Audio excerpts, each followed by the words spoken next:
Before we move on in this session, I want to go back to the picture that we looked at with the brain structure. And we really have 5 main parts that we look at. Now, if we looked at a brain, had a real brain, it's not divided into these sections, obviously, but we would see this outside.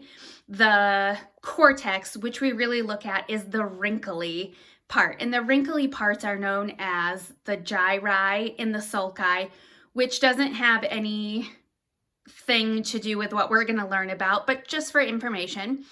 And our brain develops really from the back to the front. So the first part that's going to develop is that brain stem. And then we're going to move to the part that really develops last, is that green in the front, our frontal lobe.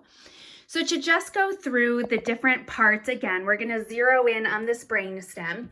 And the brain stem is going to be that first part to develop, which really is going to be the part that keeps us alive.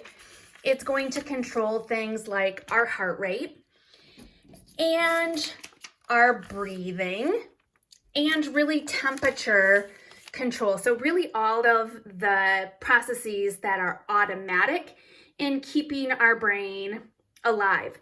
The next part we're going to look at is really on the back of our head, sort of where our neck and the back of our head meet. There's a bump there, and that is our cerebellum. The cerebellum focuses on a lot of our movement. There's also a motor cortex, but movement like vestibular actions like spinning, it's going to be involved in things like vertigo and other phenomenon like that.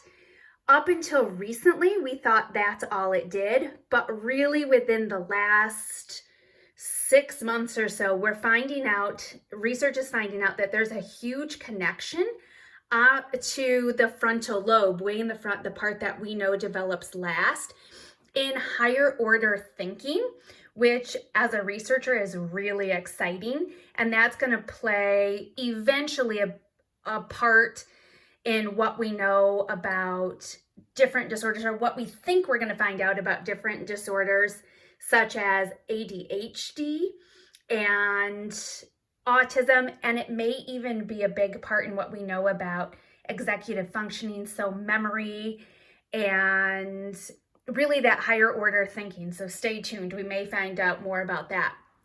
Another part is the occipital lobe. Occipital lobe is going to be the part where we focus on our visual processing.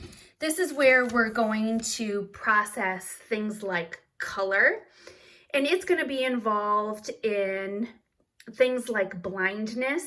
If that usually is an occipital lobe disorder or damage.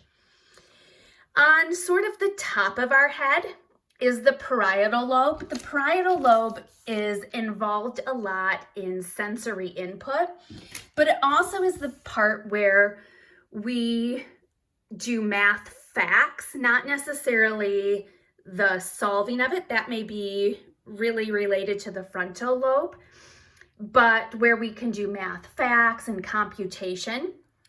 Now we're getting to the side above the ears, and that's the temporal lobe. That's going to be a part that we're going to pay really close attention to in most mental health disorders, trauma, and things like that. The temporal lobe is going to be involved in receptive language. We now are learning more that it's going to be involved in memory, and memory is diffuse. We don't know exactly where memory is held per se, but we do know that the temporal lobe is involved in memory processing at least. The frontal lobe is this big guy right behind our forehead, and that's the part that's going to develop last. And that we know, we're learning more and more about it, but is going to be involved in problem solving and decision making.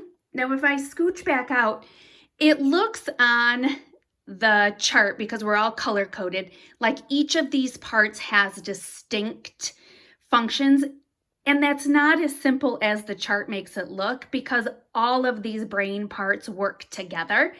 And again, this cortex is on the outside, and there are structures on the inside that also influence the way our brains think and the way we learn and how our bodies work and how we stay alive.